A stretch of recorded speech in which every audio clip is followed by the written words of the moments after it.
is advance sustainability in agriculture and communities through market mechanisms based in integrated pest management.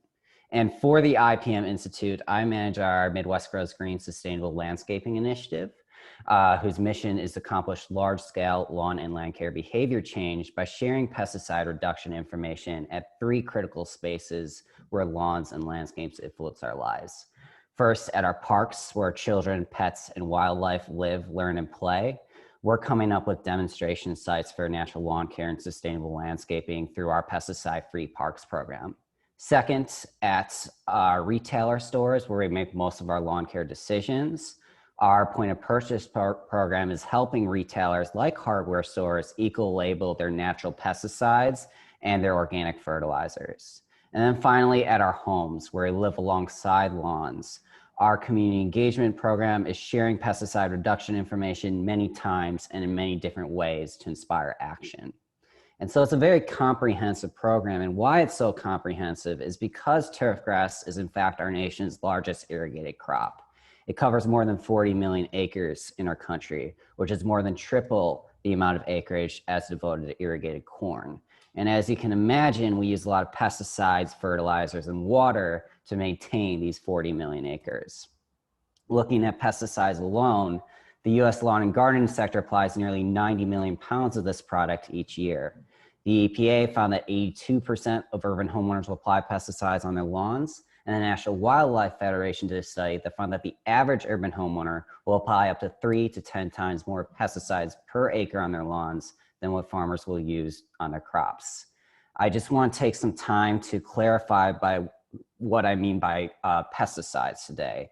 IPM Institute and Midwest Grows Green uses a very broad definition for pesticides to include any chemical that is designed to repel, kill, or eliminate an animal, plant, or insect. This is also the definition that is used by the US EPA, and so it includes rodenticides, herbicides, fungicides, larvicides, and insecticides. All these chemicals end inside, all are poisons, and often the biological processes that these chemicals impact are not unique to their intended targets. Our high use of these products has far-reaching impacts for our children, our pets, our wildlife, and our water quality. Looking at human health alone, studies have linked pesticides to various neurological, behavioral, hormonal, reproductive, and immune system disorders. Of the 30 most commonly used lawn pesticides, studies have found that 19 of them are carcinogenic, 13 are linked to birth defects, 21 to reproductive effects, 15 are known neurotoxins, 26 are linked to liver and kidney damage, and 27 are known asthma triggers. And for Midwest Grows Green, we are most concerned about these health effects for our children, because our children are still developing and they exhibit different behaviors to us adults, such as rolling around the grass or putting grass in their mouths, that make them more susceptible to pesticide exposure.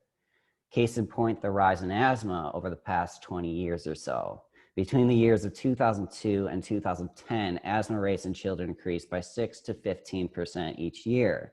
And one of the contributing factors to this rise is certainly spray pesticides. One study found that children exposed to spray pesticides in their first year of life quadrupled their chance of contracting the disease. Another disease that has been linked to pesticides is cancer. And this is a graph of cancer rates in males and females ages 15 to 19 years. It covers a number of different cancers. And you can see a lot of them are on the rise. And it's certainly can't be all contributed to pesticide use. There are a lot of other factors that contribute to childhood cancer and cancer rates. But a couple of these diseases that you see on the screen have been on the news for their link to some of the common herbicides that we use in our lawns and gardens. In particular, I want to point out the NHL, which is non-Hodgkin's lymphoma, which is in the light purple. And you can see it's on the rise for both males as well as females. Non-Hodgkin's lymphoma has been on the news recently, mainly because of this man. His name is Dwayne Johnson. And for a couple of years, he was a school groundskeeper that used the herbicide product Ranger Pro. He accidentally covered himself with Ranger Pro twice over that time span. And Mr. Johnson developed terminal non-Hodgkin's lymphoma. he decided to sue the producer of Ranger Pro, which is Monsanto, for the damages incurred on his life and for misleading the public on the health and safety of their products. A little background on Ranger Pro. Its active ingredient is glyphosate, which is also the active ingredient in Roundup. And this is the most sold herbicide out there in the market across the world. In 2015, the International Association for the Research on Cancer classified glyphosate as a probable carcinogen. And so that led to Mr. Johnson suing Monsanto, which is now owned by Bayer. And a district court in San Francisco ruled that Monsanto must pay Mr. Johnson $289 million for the damages incurred on his life and for misleading the public on the health and safety of their products. Actually, this case was just settled last month, and that price has been reduced to $29 million, I believe, and it's been settled by Bayer. Bayer is going to pay Mr. Johnson that $29 million. But this sent shockwaves through our sector in landscaping, but also in agriculture and natural resources, because glyphosate is used in all of these sectors and ubiquitously in all these sectors. And thousands of lawsuits have followed Mr. Johnson's against Monsanto. So they're still litigating these issues. So if you have any questions about glyphosate alternatives, I'm happy to answer them in our Q&A session. I won't be covering too much of glyphosate alternatives in this presentation because I'm really concerned about the next chemical that I'm going to talk about, which is 2,4-D. But one thing that we did hear a lot during these trials is that the soil half-life of glyphosate and a lot of these other chemicals on lawns is relatively short.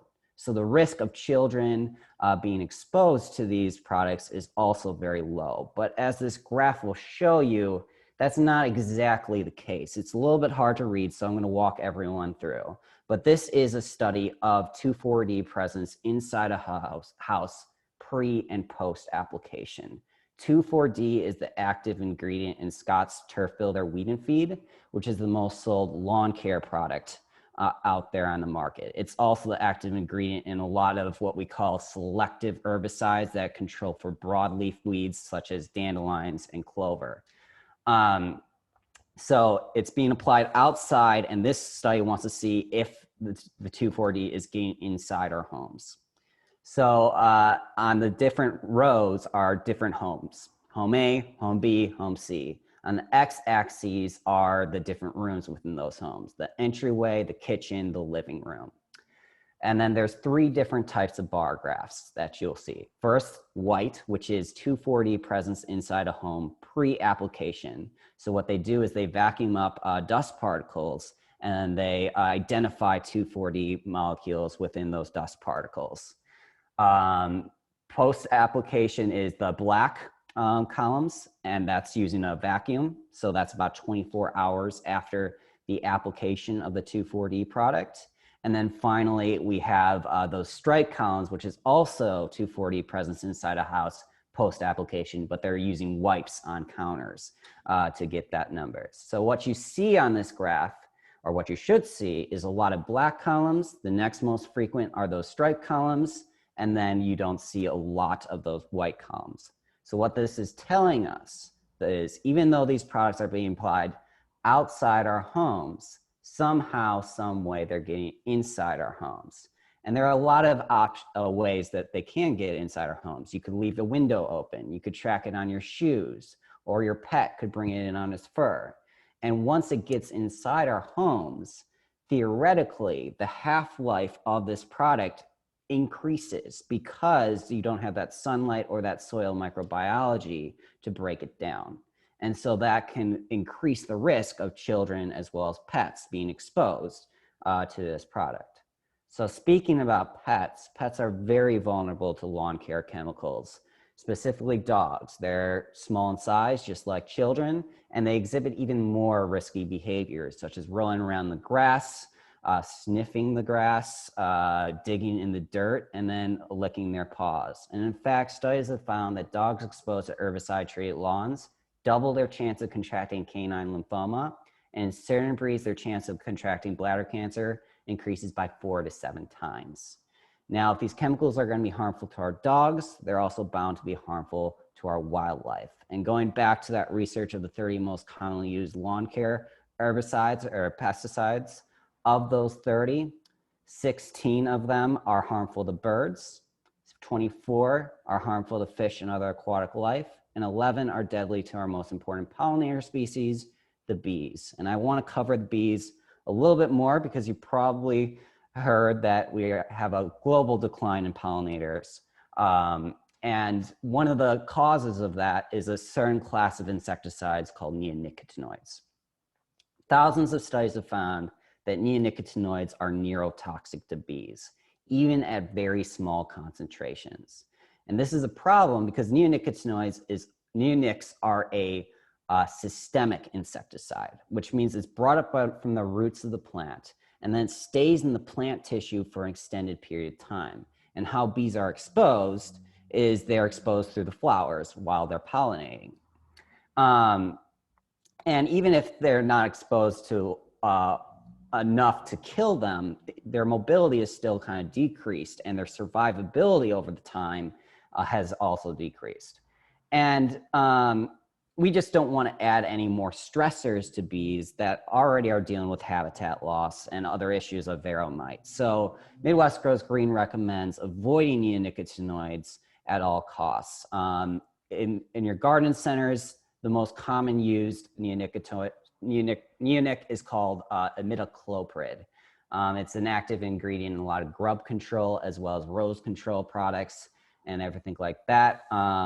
But it's really easy to find an alternative to a neonic product. So try to avoid those neonic products at all costs.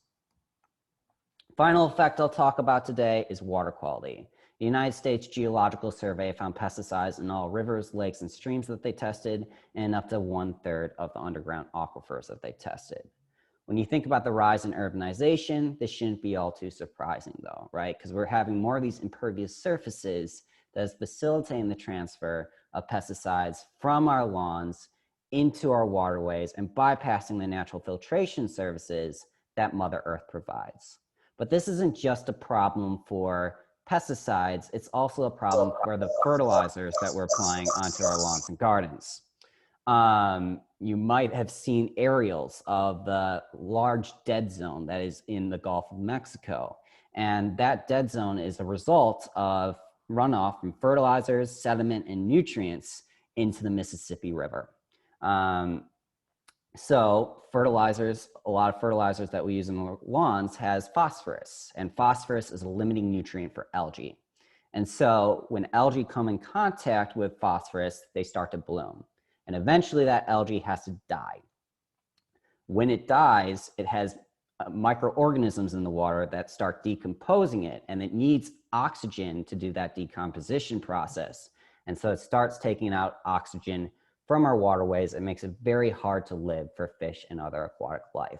So when I talk about the solution today, which is natural lawn care, yes, we are concerned about the pesticides, but we're also very concerned about the synthetic fertilizers that we're applying onto our lawns and gardens too. So I'll just jump right into the solution, which is natural lawn care. And this is our definition of natural lawn care. It is a systemic approach that refrains from using synthetic chemicals and focuses on building healthy soil, deep roots, and strong shoots to support healthy, resilient turf grass. It's a little hard to see, but I did bold the building healthy soil, deep roots, and strong shoots. Because everything with natural lawn care is focused on building this dense, deeply rooted turf grass system that is going to outcompete weeds and pests for air, water, sunlight, and nutrients. And to do that, you need to focus on processes of aerating compacted soil, mowing high, irrigating properly, applying organic matter dense materials such as compost and overseeding. And so we're focused on those processes, not the products. So I consider natural lawn care a process-based approach. Meanwhile, conventional lawn care is a product-based approach. You've probably heard these common 4-step 5-step weed control and fertilization programs. Apply this weed control, apply this fertilization at this time over the year, and you're going to get that green, weed-free lawn that is so desirable in America. That is not how natural lawn care works. I'm not going to tell you to apply a organic herbicide or organic fertilizer at this time of the year and you're going to get a weed-free lawn. You need to really focus on these other processes of that create this dense, deeply rooted turf grass system. And you really want to treat our lawns as well as our soil as a living organism, as a living complex organism. And that's what I start off with whenever I'm talking with a homeowner or a park district. I say you should treat your lawn as how you should treat your own bodies, because it is a living organism. And for our bodies, there are two things that we can control the most. We can control the diet and we can control the exercise. That is the two factors that we can control the most for our lawns too. For the diet, it's about understanding the needs of our turf grass. And then, as well as our soil, and then feeding our soil with these organic matter dense materials such as organic fertilizers, grass clippings, leaf mulch, and compost. And for the exercise, it's about culturally maintaining healthy grass, or this dense, deeply rooted turf grass system through the steps of aeration, mowing high, irrigating, and more. So starting off with the diet, I always talk to people and tell people, you know, if you're going on a diet for your own bodies, you generally don't just jump into it. You want to kind of have an initial assessment of where you are so that you can determine what your desirable state is. For our bodies, that could be something as simple as just weighing ourselves and saying we need to cut 10 or 20 feet or 20 pounds off our weight. Or we could look at our diet over the past 2 weeks and make adjustments from there. Or some people will go to a doctor or nutritionist and let them tell us what diet we should go on. We can do all these things for our lawns and gardens too. It's called getting a soil test. And Midwest Grows Green recommends getting a soil test once every 3 years. Soil tests provide a wealth of information about your lawn.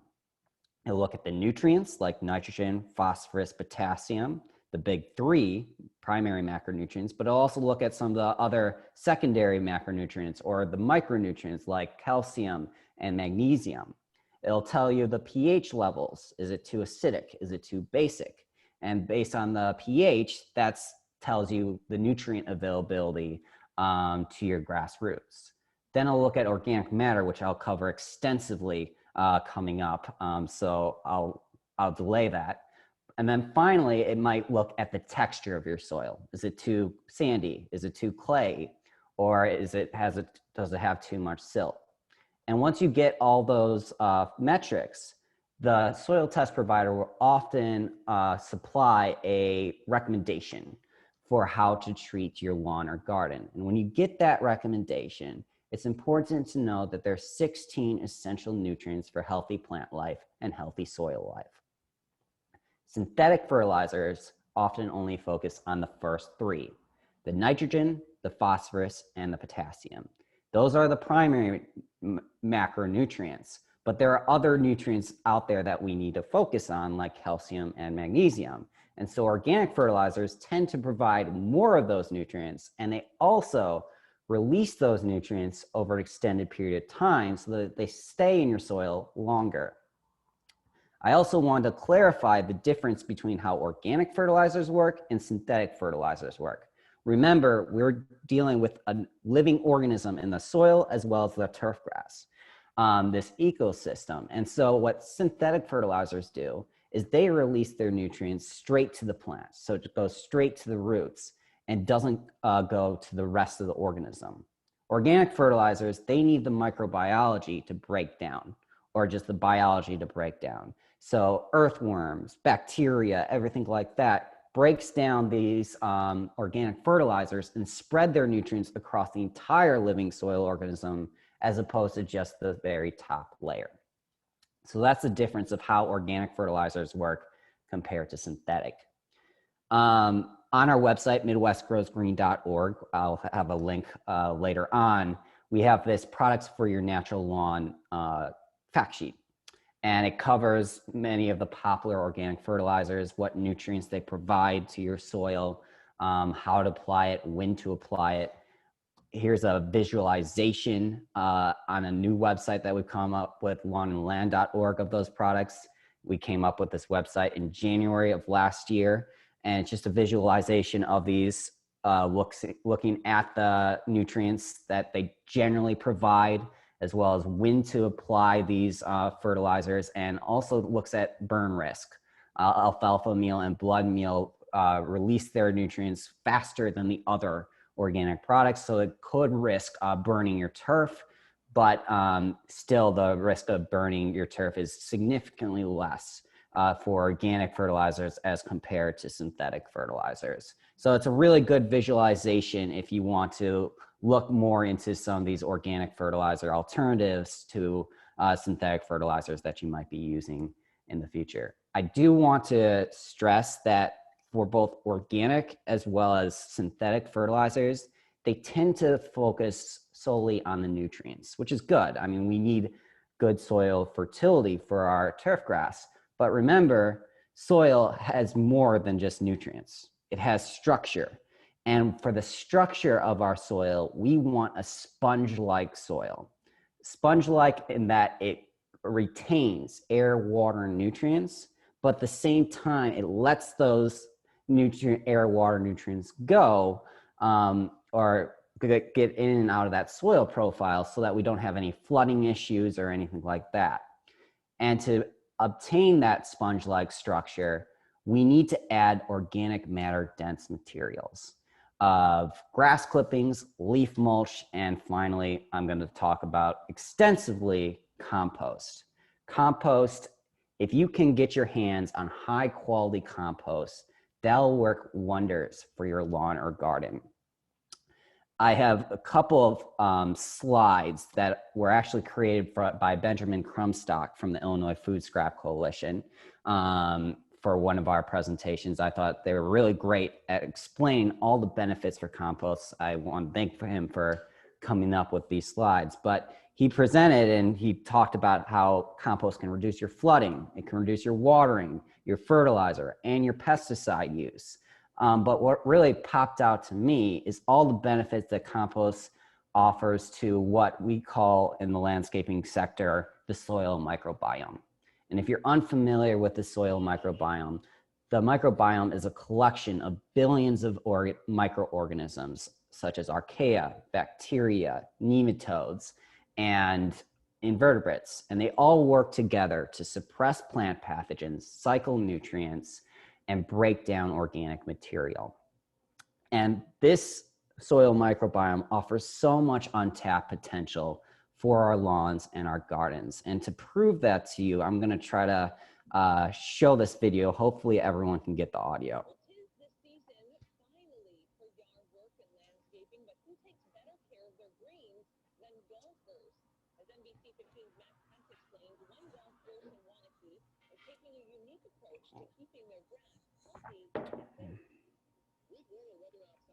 Is one of those sports more and more people will step outside for it here at the Meadows of 6 Mile Creek in Wanakee. I'm told this is one of the most uniquely maintained courses in the entire county. Let's take a look. The difference is that we have gone to a biological and an organic program here. So our fertility is coming from compost. When you think of the word organic, you don't necessarily think of a golf. Where people still having trouble hearing the video. Yeah, a little bit. I think it's just a little bit. Okay. Well, okay. Sorry about that. I have one more video, but I'll see if I can increase the volume on it. I'll just explain what this video is. I can explain pretty easily. Basically, this is a golf course that applied compost top dressing onto all their fairways, and they did it twice per year. It's a golf course actually out in Wisconsin.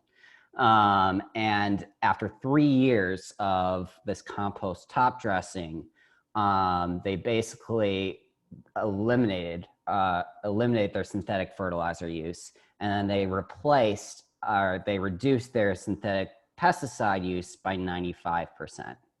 And so those results defy logic for conventional lawn care. Most managers or turf grass managers will know that Kentucky bluegrass, which is the most commonly used cultivar in the Midwest for turf grass, Kentucky bluegrass needs about 0.1 to 0.2 pounds of nitrogen per week to excel. And so what conventional lawn care providers will do to get that 0.1 to 0.2 pounds is they'll apply those synthetic fertilizers, right? And they do it by the bag and by the label. Well, compost works in a completely different way compared to synthetic fertilizers and even organic fertilizers, because it's feeding our soil microbiome that is unlocking the necessary nitrogen for turf grass growth that is already in our soil. So you see, what happens is a lot of our urban soil is compacted. And this compaction, it restricts turf grass root growth, it increases flooding, and it slows the transfer of air, water, and nutrients in and out of that soil profile. So to unlock those nutrients, we need that sponge-like soil structure, which compost, of course, offers. And so compost better retains this air, water, and nutrients, but it still increases water infiltration as well as permeability. Okay, so if you're applying compost properly at about a rate of 1.0 to 6.5 cubic yards per 1,000 square feet, you can expect to have some of these results. Your organic matter content can increase by 6 to 163%. Your water holding capacity can increase by 5 to 143%. And your pH can increase by 0.8 to 1.4 points. Really great results that you can get from compost top dressing. But the problem, of course, is, or the main thing that I said is, if we properly apply compost and if we get high quality compost, and that is an obstacle in urban areas. And so I'm going to talk about how we can source high quality compost and how we can handle and apply compost for the best results on your lawns and gardens. So starting with sourcing, I'm going to take you back to another lawnandland.org graphic. And this is a graphic we like to use to source biologically, chemically, and physically mature compost. So to have biologically mature compost, we want to make sure we have high biological activity. We want over 50% on the maturity index, which is something that's used in the industry of compost. And we want to avoid invasive species like Asian jumping worms, which has become a problem out here in the Midwest because Asian jumping worms eat through organic matter really quickly and they don't really have any byproduct that's beneficial to our soil. Chemically mature, we want a persistence of calcium and potassium in that compost. We want low concentration of soluble salts, and we want the pH between 6.5 and 8.5, and the carbon to nitrogen ratio below 30:1. And then finally, for physical maturity, we want moisture between 30% and 60%. We want a fine texture below an 1/8 inch, and we want that earthy smell and a dark brown to black color. And finally, minimal stones and glass. So how can you meet these metrics for your compost? Well, if you're going to try to do compost yourself at your own home, here are some tips. Chop or shred all your materials that are greater than 1 foot. Remember, we want kind of fine material.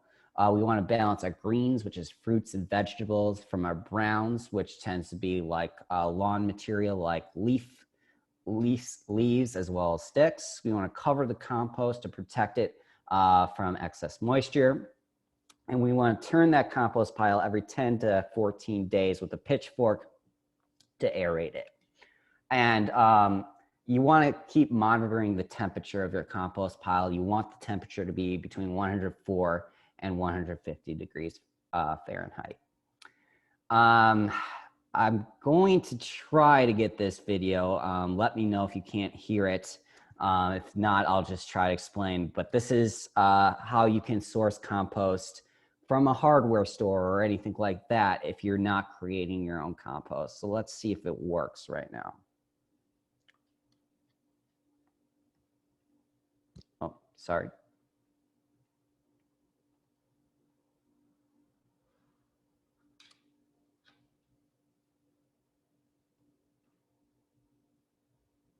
I love using compost. In my book, it's the single most important soil amendment you can add to your lawn or your garden or anywhere in your landscape. But what I really love. Oh.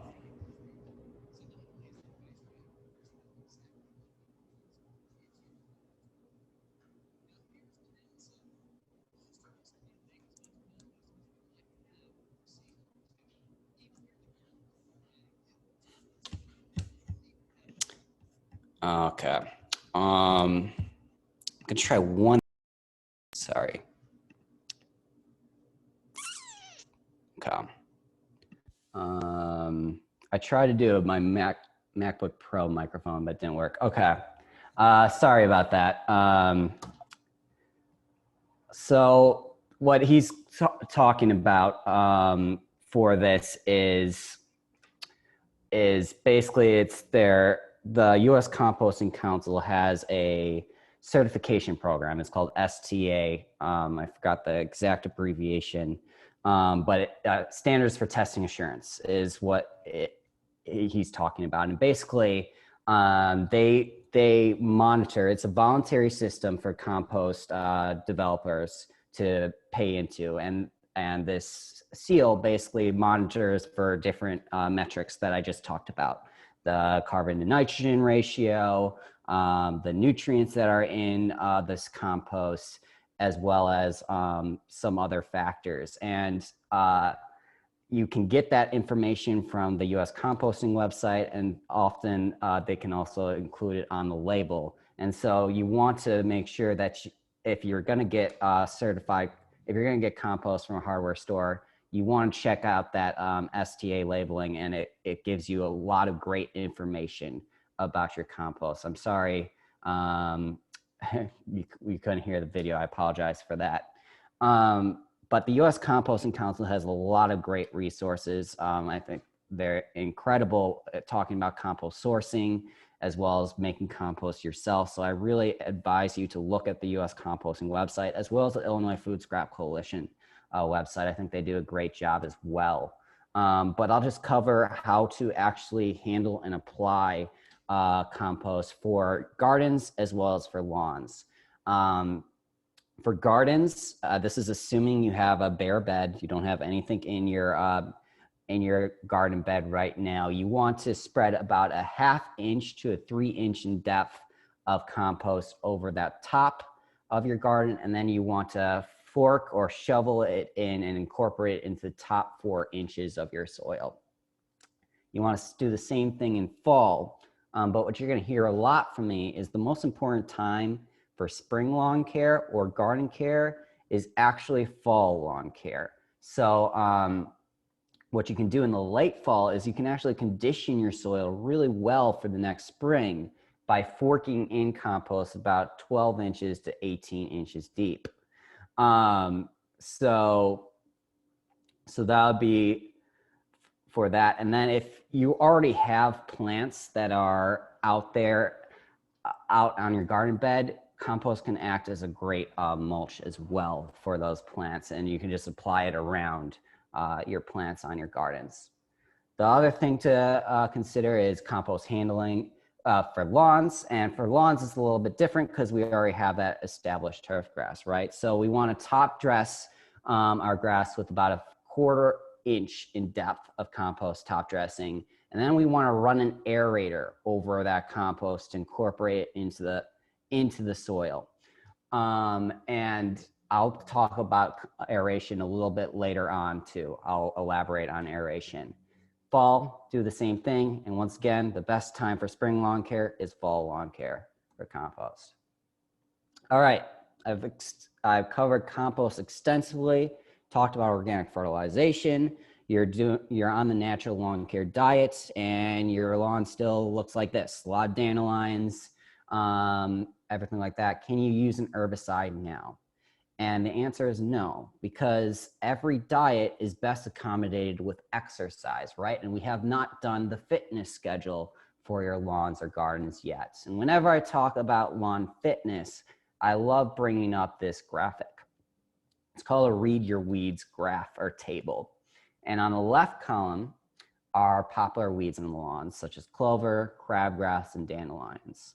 And on the top row are their favorable conditions: compacted soil, mowing height too low, low pH, excessive watering, and drainage. And so what most people can determine from this graph is that if you culturally maintain your grass well or your soil well, you will limit or eliminate many of these favorable conditions. So I'll take you through an example. Look at annual bluegrass. Its 3 favorable conditions are compacted soil, mowing height too low, and excessive watering. All 3 of these conditions can be managed culturally. First, compacted soil. Already talked extensively about compost, but I also mentioned aeration. Aeration is a great way to reduce soil compaction. We recommend at least doing an aeration in the fall for home lawns. Remember, fall lawn care is the most important. If it's a really trafficked lawn, you might benefit from an aeration this spring as well. And so what you want to do is you want to take these holes about 3 to 6 inches deep. You want to leave them on the lawn, and then you want to mow them in a day or 2 to return their nutrients to the soil. Second thing, mowing height too low. We recommend mowing no lower than 3 inches. Mowing high is very important because it helps your grass outshade weeds for sunlight. So sometimes the weeds won't even germinate. And then second, it doesn't stress your grass plant as much. So the grass, if it's not stressed a lot, if you're not taking a lot off the top of the grass plant, it'll start telling itself to grow its shoots to grow its roots as opposed to the shoots. And the most important part of the grass plant is in fact the roots, because it contains its nutrients and hormones. So if you have this deeply rooted turf grass system coming up in the fall, in the spring, you might not even need a fertilizer, because the hormones and the nutrients will tell your grass to green up right away. Finally, excessive watering. This is a common problem that we see for managers or homeowners. The recommended watering is no more than 1 inch per week. And that should be one thorough watering, not spread out over the week. Thorough watering, once again, helps ensure those deep roots. And so the best time to water is between 4 a.m. and 8 a.m. in the day, okay?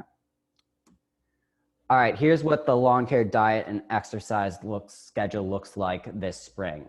In April, remember, we want a dense turf grass system. So if you have any bare spots in your lawn, you want to fill those bare spots with a 50-50 mix of compost and soil, and then also include some seed in that, that compost and soil material. You can also apply compost tea or compost. Compost tea is just fermented compost, and basically it gets the nutrients and all of the microbiology. It gets it way quicker than what you would get from compost. So it's a good amendment to consider this April. May, get that soil test, determine your fertility needs, and aerate, overseed, and fertilize.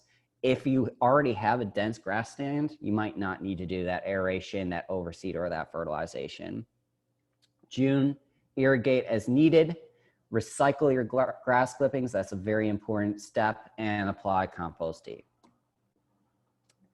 All right, you've gone through our diet and our fitness schedule. There's still weeds. Can you use an herbicide now? Yes, you can, but I want to caution about organic pesticides or herbicides or natural pesticides and reduced risk pesticides. All these, from what we know, is a contact herbicide, which means they will kill your weeds, but if they come into contact with your grass, they will also kill your grass. And they also don't get all the way to the root of your weeds. So, and that's really why I continue to stress the cultural practices. Any turfgrass manager will tell you that a dense, deeply rooted turfgrass system is your best defense against a pest or a weed. And if you're just going to be applying these organic herbicides or these organic or these natural pesticides, you aren't going to get results. You're just going to be applying and reapplying these products every year. It's the same with synthetic pesticides too. You need these cultural practices to manage weeds as well as pests. So I just want to leave with just a couple of resources that you can use if you're thinking about transitioning to natural lawn care this year via Midwest Grows Green, and also some resources to help engage your neighbors in natural lawn care and pesticide reduction. Midwest Grows Green are 3 programs: point of purchase, pesticide-free parks, community engagement. I'm only going to cover pesticide-free parks and community engagement right now because I want to give David some time to share some really great information about Deep Roots Project.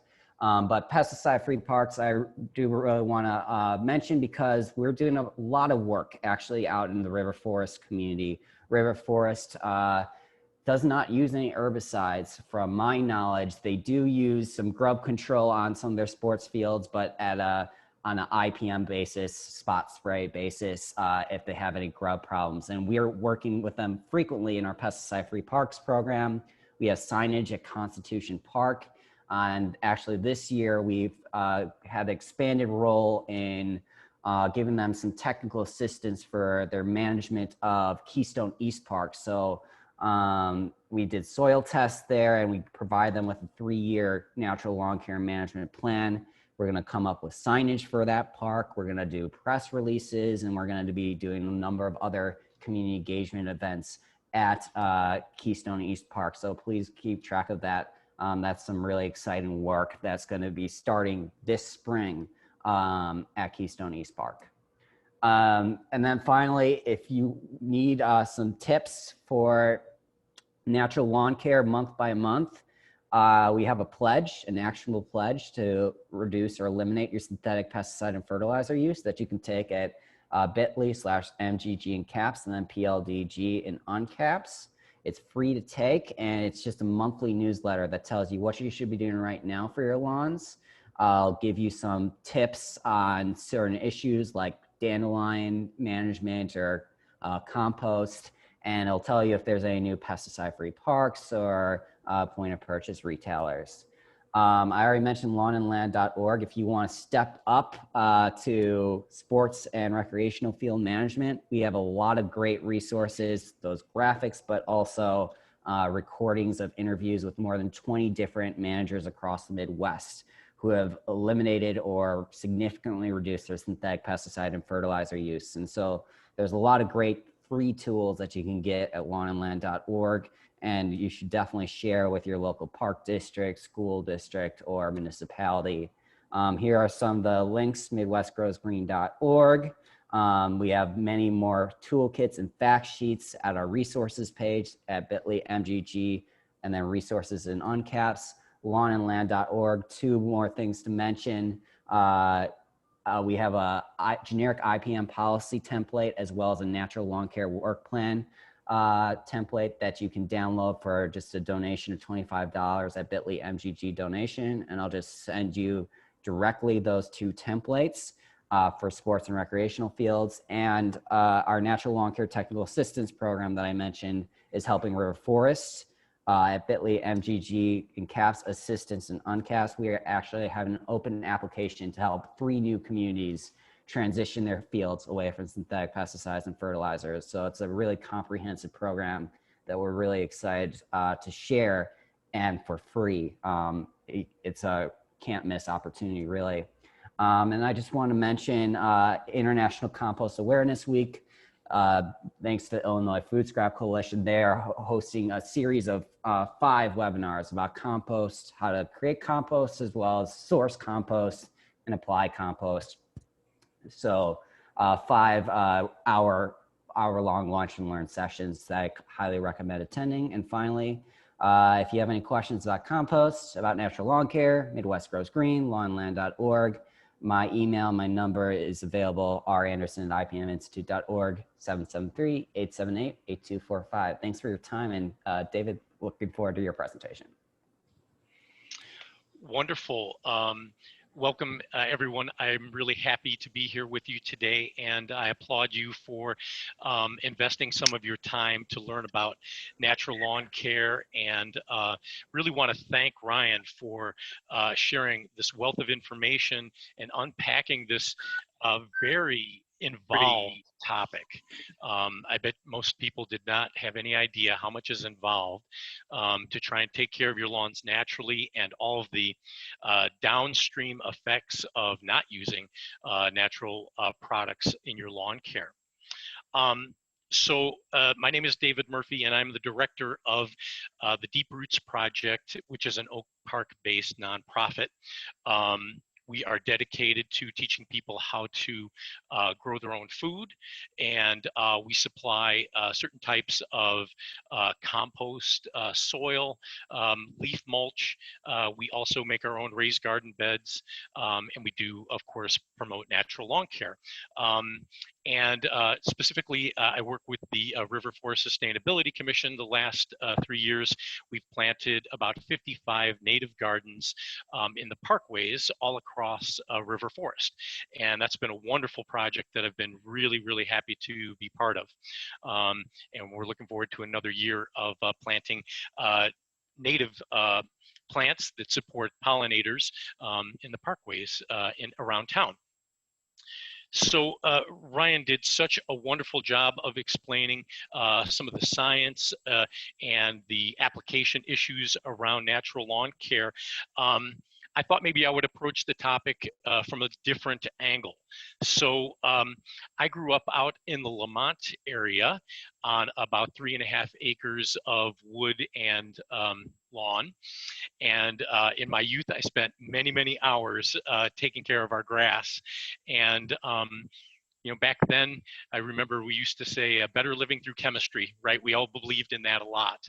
And we hired what used to be called ChemLawn to spray our lawns and keep them nice and green and keep the weeds down. And I can only imagine how many toxins and pounds and particles per million of Roundup and glyphosate that I was exposed to and our pets were exposed to. And then for a while, I moved into Chicago, into a condo, and didn't have a yard to take care of. And for the last 15 years, I've lived in the Oak Park area and have been taking care of my own lawn. And as recently as 2015, I was putting 4 applications of Scott's Weed and Feed on my lawn to keep it nice and green and weed-free, and felt pretty good about how my lawn looked. But it was about that time that my wife and I got interested in gardening, edible gardening, and started to process some of the information that was coming forth about the dangers of pesticides and glyphosate in particular. And so it took a little bit of soul searching, because if something's working, I don't like to make more work for myself. But I really did feel that my green grass and dandelion-free yard was not worth putting anybody else's health at risk. My neighbors, my family, my pets, my neighbors' pets, and then, of course, the greater environment and community in general. And so I set out to, with the help of local organizations and this natural lawn care calendar that Midwest Grows Green has made available to everyone for free, started to embark on a natural lawn care process for my yard. And it's a lot of, it's a change, right? And it's more work than buying 4 bags of weed and feed that you apply throughout the year. But I approached it with some, beginner's mindset and enjoying the experiment of seeing what works and what doesn't work. But I might, and I'll tell you that natural lawn care does work, but it is a process, and it isn't immediately rewarding like a lot of the products, synthetic fertilizers and pesticides are. The changes take a little longer to notice. The interventions aren't as quick, but they do work. And you are treating the soil. And in that process, my wife and I decided, you know, if we're going to spend all this time and energy trying to figure out how to take care of our grass, why don't we just have less grass in general and start planting more natives and dedicate more areas to growing edibles? So those are some, there's nothing wrong with turf grass, and depending on your situation, if you have kids or the aesthetic of your yard that you like, that's fantastic.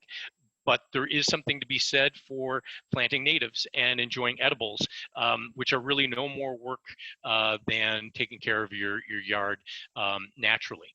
And sometimes people say, well, it's so much more expensive and time consuming to take care of my yard naturally. And the response to that is that the costs, the environmental and health costs that are involved with using glyphosate and these other artificial non-natural products, is that there's a large environmental cost that's being borne by somebody other than yourself. I mean, of course, you're putting your own health at risk, but the overflow. So if you were to put weed and feed on your lawn and we get a big rain, that's going to run into the rainwater, into the storm drain. It's going to run into our canals and rivers, and that has a downstream cost that is not captured in these cheap products. So we like to be responsible citizens and realize that we don't want to do any harm to ourselves, our neighbors, and the general environment. And so if you're wrestling at times with thinking about this is a little more expensive, just realize that you're keeping all of the dangers and the necessary costs associated up front by you, not by somebody else. So I thought I might also talk about some other ways that you could make your lawn smaller. So it's wonderful to think about growing fruit trees. You can replace ornamental trees with a fruit tree, or when you have an opportunity or space provides to plant a fruit tree, and then you get this wonderful benefit, right? So if you plant natives, you might see butterflies and native bees and insects come to your yard. If you plant edibles or you plant fruit trees, you get the glory of picking a ripe tomato or an apple or a pear in your own yard and sustaining yourself that way. So those are some of the things that you can think about when you're really trying to take a look at your entire landscape plan into effect. I was really happy to hear the compost part of the presentation that Ryan gave, because Deep Roots does sell compost. We've gone to great lengths. Last year, we started to carry a product called Organimix. And Organimix is a compost blend that is STA certified. It's of superior quality. The company is called Midwest Organic Recycling, and they're out of McHenry, Illinois. So it's no small trip for me to drive my truck 2-hour round trip to fill it up with this Organimix compost. But we are finding that for edible gardens and for grass fertilizer, it is the best compost that we've been able to find anywhere locally. And so we've become the local supplier, and I really am very happy to be able to bring this super high quality product, compost, to our gardening and lawn care community. There's also, we did touch on another product, which is called Compost Tea, which is a wonderful thing to put on your lawns. It adds a lot of, adds to your soil biome greatly. And there is another local company called Dig Right In out of Westchester that does carry compost tea. They'll come and apply it to your lawn, or at least before the coronavirus pandemic, they were offering to let you come and pick it up one Saturday a month. It doesn't need to be applied to your lawns the day that you pick it up, though, for it to have its greatest benefit. So I think that's about the points that I'd like to cover, other than to thank the Sustainability Commission of River Forest and the library for letting us visit with you today. And maybe we can open it up for questions, because I'm sure there are probably a lot of questions today. Thank you. All right, thank you, Ryan. Thank you, Dave. Yes, there are definitely a few questions coming in here. All right, so I saw one right there, right after Ryan finished up. If you could explain overseeding. Yeah, absolutely. So it depends on the grass that you have, but it's recommended to do overseeding in the fall. And basically, you can get grass from your hardware store, grass seed, and you just put it in like a hopper for a fertilizer, and you can just spread it. But in the fall, what you want to do in September or so, you want to first aerate so that you can increase the potential for the seed to get into contact with the soil. If you can do compost, that'd be great, because that will help with the germination. And then basically you just spread that overseed based on the label of the bag. So I think it depends on the different types. So I didn't explain Kentucky bluegrass. It grows by rhizomes, so it might not need to be overseeded as much, because it can grow from its roots, basically. So that's like 2 to 3 pounds per 1,000 square feet, I believe, from the bag. And then for fescue, which is maybe not as common, but you might have fescue for your home lawns. You need to overseed that a lot more, because it's a bunch type grass. So it will die over the winter and everything like that, or it will only live for a year or so. So you need to overseed that bunch type grass at a rate of about 5 pounds to 8 pounds per 1,000 square feet. And just talking about the differences between Kentucky bluegrass needs a lot of sunlight. It needs about 8 hours of sunlight. Meanwhile, fescue doesn't need as much sunlight. It tends to be a more shade tolerant grass. All right, and I know there's a couple questions about is there a particular type of grass seed that is recommended? What particular type? Mm-hmm. Yeah, it would just be on the determining basically the sunlight, I would say. You know, if it gets that 8 hours or of sunlight, Kentucky bluegrass can be a good consideration, but it tends to be a very input necessary grass. So you need a lot of input. So inputs in terms of fertilizers, pesticides, water. So we tend to try to recommend fescue for shady areas. And there's a lot of great brands that are very shade tolerant and also don't need a lot of inputs for it. So try to get those ones that stay greener longer with limited inputs for fescue. But the one benefit for the Kentucky bluegrass, of course, is that it can grow from the rhizome. So you might not need to overseed as much. Okay, Don has the question, how should I dispose of chemical and synthetic lawn chemicals? Yeah. I still have.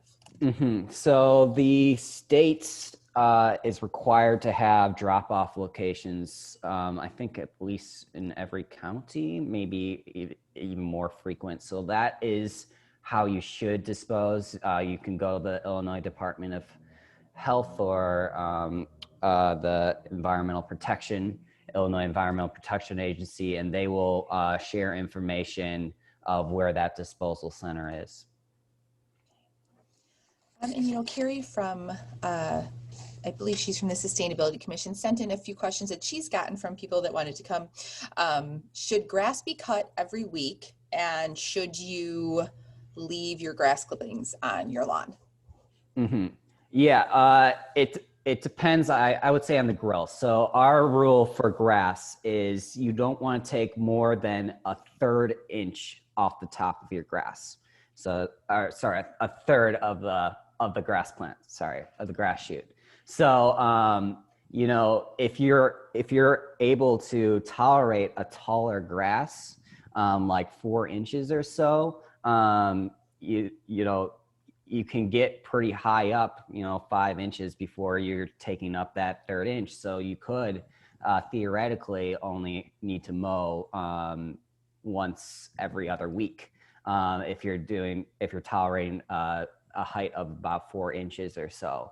But other than that, you just want to make sure you're frequent enough to take up a third of that grass plant to not stress it. Okay. What are your thoughts, and now this might even be for Dave too, what are your thoughts and or recommendations on grass substitutes? So I know Dave mentioned the native plants and the edibles.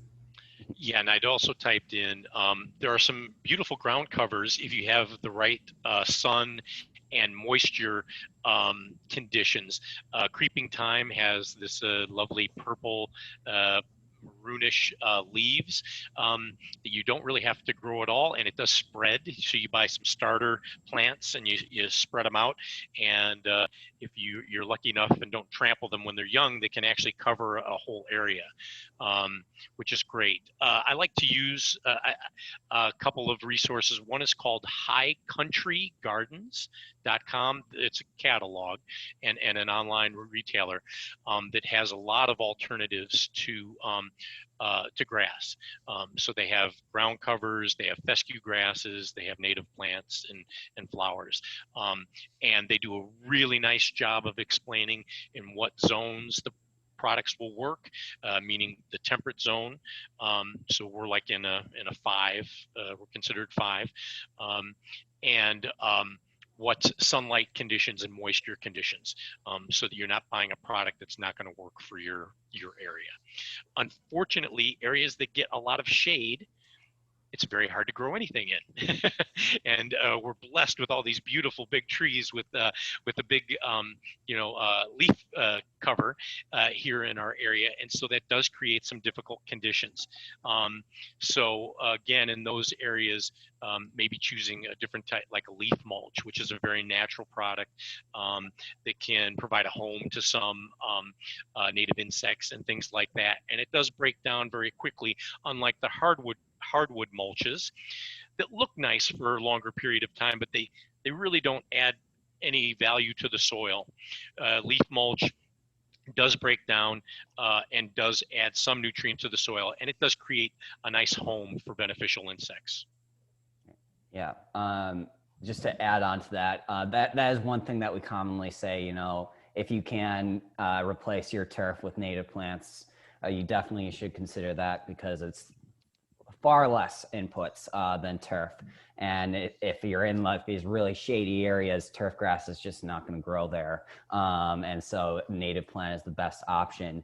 One other thing that I want to add on is we have been doing Eco-Lawn initiative for 3 or so years. And so Eco-Lawns, we have a provider out in the West Coast, and basically what they have as their base is they use microclover, which doesn't spread as much as clover, but clover is a legume, so it recycles nitrogen. So if you have this microclover out there, you don't need to fertilize your lawn, because they'll stay green a lot. And so you don't need to fertilize your lawn, and you can also reduce all your other inputs, because you don't want to apply herbicides, because that'll kill the clover that is doing basically this free fertilizer for you. And it's also low water, because clover stays green in droughty conditions. And this company has different mixes that's low mow, just low management altogether. And we really like that, because it still gives you that manicured look for your lawn. And it also has some kind of cool concoctions, like they have a Fleur de Lawn mix, which includes different wildflowers like sweet alyssum. I forgot the other ones, but it's a pretty cool mix that we're trying to advocate for, because it's such low input and still goes into that low ground cover mix that we like in lawns. So I'll add on to around this topic. So sometimes you might look at someone's yard and it doesn't look so manicured and uniform as some of the other beautiful landscaped yards in our area do. And I like to call those organic by default. So nobody's putting anything harmful on their lawns, but maybe their lawn doesn't look like their neighbor's lawn. So this is part of the in River Forest, the Keep on the Grass pledge. And if you go through the Sustainability Commission, I believe on the website, maybe one of the members of the commission can jump in here. There is a sign that you can put in your yard that says, that in essence says my yard is a safe natural haven, that I'm not putting anything toxic down in. And because sometimes we feel a little bit of peer pressure, right? Because our neighbors are, have this beautiful manicured lawn. And when I say beautiful, beautiful is in the eye of the beholder, because I can look at a native garden with paths and tall grasses and all this diversity in their yard, and that's beautiful to me. Certainly being natural and healthy is nothing that anyone should ever feel bad about. And so by signing the pledge and displaying a sign, you're kind of sending that message, right? That that I value the health of my family, my friends, our pets, our environment. And maybe that can it can have a snowball effect on our community. So Deep Roots has signs that are available to anybody in Oak Park that say healthy family, healthy lawns. And then the signs in River Forest say keep on the grass. Right, thank you for that. Let's see, it looks like a question about, so there was one from Stephanie up here. For folks who have natural lawns already that suffer from weeds, what would be one or two things we could do to promote the grass and not the creeping Charlie? Mm-hmm. Yeah, we always get a question about creeping Charlie because that's the hardest. I would say that's the hardest weed to control naturally. The first thing with creeping Charlie is creeping Charlie tends to excel in poorly drained areas. So as I talked about before, compost can improve drainage or anything like that. And so you just, if it's a poorly drained area, you want to make sure you better with that drainage, either through compost or leveling or grading the field or anything like that. So that would be the first thing. The second thing is I've heard from landscaping companies that creeping Charlie tends to let go in the summer. So you can in the summer you can try to control it, and you basically can just rake it out. And then once you rake it out, it's important to do that fall and September to do that overseed, to just fill all those bare soil areas with overseed, because you want grass to grow there, not creeping Charlie. And I think I saw online, we had a question, what if creeping Charlie is just taking over your lawn? Is there, consideration just to apply an herbicide and then start from over? That's certainly a consideration. There are other ways to, if you're so averse to using glyphosate or anything like that, there are other ways to completely take away the vegetation on your lawn and start over, such as solarization, or actually kind of digging out the dirt and everything like that and just replacing with completely new topsoil. If creeping Charlie has gotten to that point, and then you just start from stage one.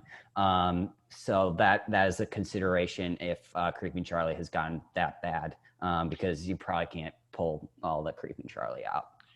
Creeping Charlie doesn't need to be mowed, and it stays green most of the year, so you can also learn to love it. That too, yeah.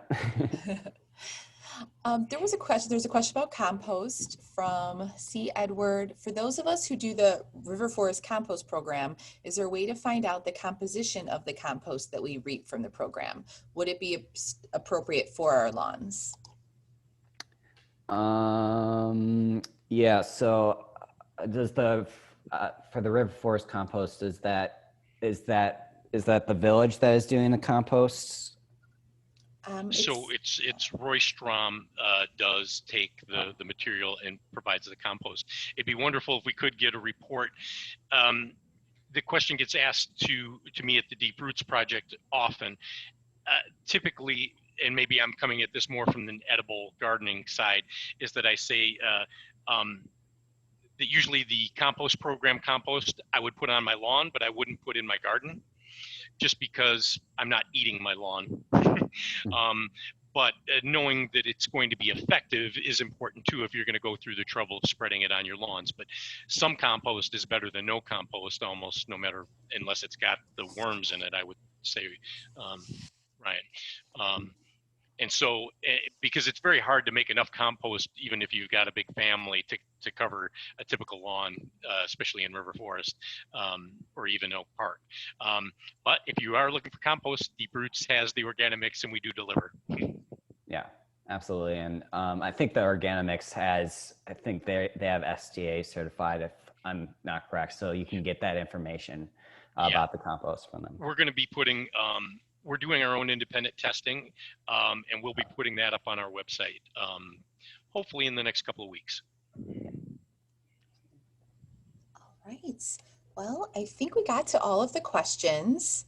So I will, there's a lot of links that you shared as well. So I will make sure that we can add those in for our links. Maybe we can put that on the YouTube page for the video when we share this online. But thank you so much for all of the information. It's a wonderful program, and look forward to seeing more of those signs around town. Keep on the grass. Wonderful. Thank you so much, Shannon, Yes. in the library, and I hope everyone has a wonderful rest of the weekend. Yes, enjoy the rest of the day. We're open till 5. Stop by the library. All right. Thanks, Thank Ryan. you. Thanks, Dave. Thank you. Take care. Bye. Bye-bye. Thank you.